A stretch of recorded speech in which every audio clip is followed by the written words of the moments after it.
Supreme court के भीतर सुनवाई लगातार जारी है, लेकिन बोम्बई केस का हवाला देते हुए सुप्रीम कोर्ट की जो टिप्पणी सामने आई है उस पर भी गौर फरमाना बेहद जरूरी है, क्योंकि यकीनन सरकार के पास शक्ति है या फिर नहीं है, इसका फैसला तो फ्लोर पर जाने के बाद ही होगा। आपको बताते चले 39 विधायक शिंदे के साथ हैं। गुवाहाटी से वो गोवा पहुंच रहे हैं और गोवा के बाद माना जा रहा है कि कल फ्लोर टेस्ट की स्थिति अगर बनती है तो फिर वो सीधे पहुंचेंगे मुंबई।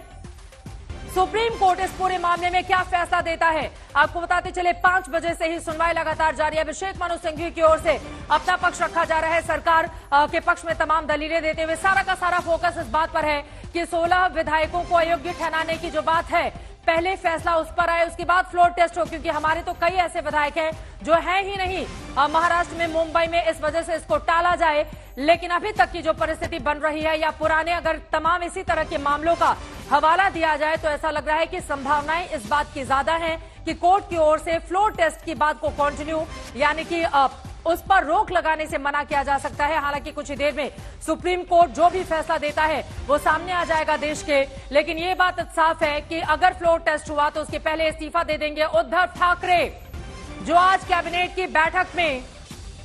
कैबिनेट की बैठक में आए तो भावुक हो गए। संजय शर्मा हमारे साथ लगातार लगे हुए हैं। संजय, कोर्ट पर सभी की निगाहें, लेकिन अभी तक जिस तरह के इशारे सामने आ रहे हैं वहां से,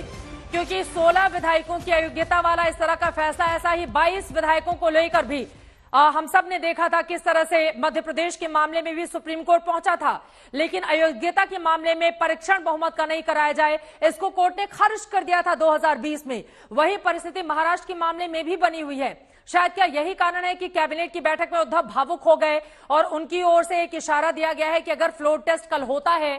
तो मैं उसके पहले इस्तीफा दे दूंगा। संजय,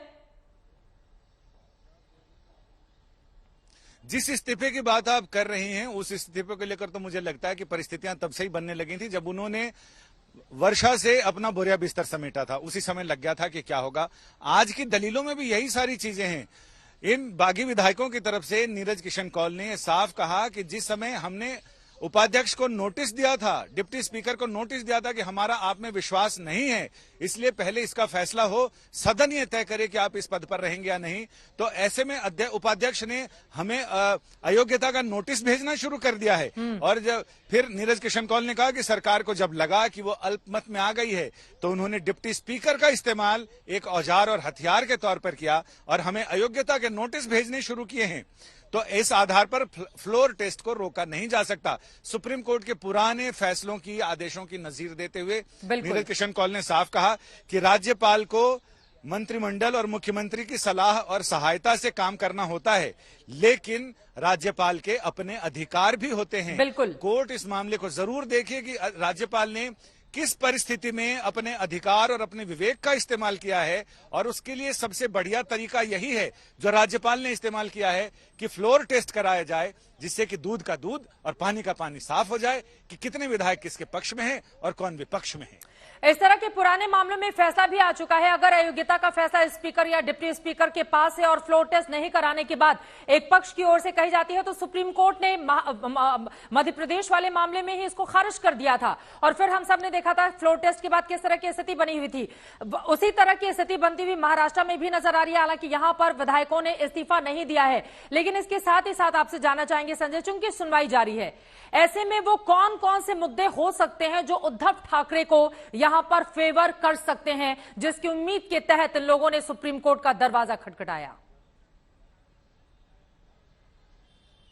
अभी फिलहाल तो कहने को तो कुछ भी कहा जा सकता है, लेकिन अभी फिलहाल मुझे लग रहा है कि जो स्थितियां बनी हुई हैं, कोर्ट के सवाल जिस मुद्दे को लेकर हैं, कोर्ट का रुख देखते हुए जिस तरह के सवाल जवाब किए जा रहे हैं, उसे तो मुझे नहीं लगता कि सरकार फ्लोर टेस्ट को किसी भी तरह से टाला जा सकता है। क्योंकि नीरज किशन कौल ने साफ कहा कि इससे पहले जब भी इस तरह की परिस्थिति आई है, कोर्ट ने उल्टे फ्लोर टेस्ट के लिए अगर राज्यपाल ने ज्यादा दिन की मोहलत दी है अपनी सरकार को फेवर करने के लिए। कई बार ऐसा हुआ है कि जिस पार्टी की केंद्र में सरकार है उसी के राज्य में सरकार है और उस समय अगर बागी विधायक जाते हैं तो फ्लोर टेस्ट को टाल दिया जाता है। लेकिन इसमें इन्होंने कहा कि सुप्रीम कोर्ट ने तो प्रीपोन कराया है और आज तक कोई ऐसी नजीर नहीं है जिसमें सुप्रीम कोर्ट ने फ्लोर टेस्ट को दरकिनार कर दिया हो। बिल्कुल। यानी फ्लोर टेस्ट तो होना ही चाहिए और सुप्रीम कोर्ट ने अपने पुराने कई फैसलों में, आदेशों में फ्लोर टेस्ट को सबसे पहले कराया। यानी सबसे बड़ी कसौटी अगर परखने की है कि सरकार के पास बहुमत है या नहीं, तो वो सिर्फ और सिर्फ फ्लोर टेस्ट है। बिल्कुल। और ये भी कहा गया कि राजभवन में राज्यपाल फैसला नहीं कर सकते कि बहुमत किसके पास है, नहीं, फैसला तो सदन में ही होगा।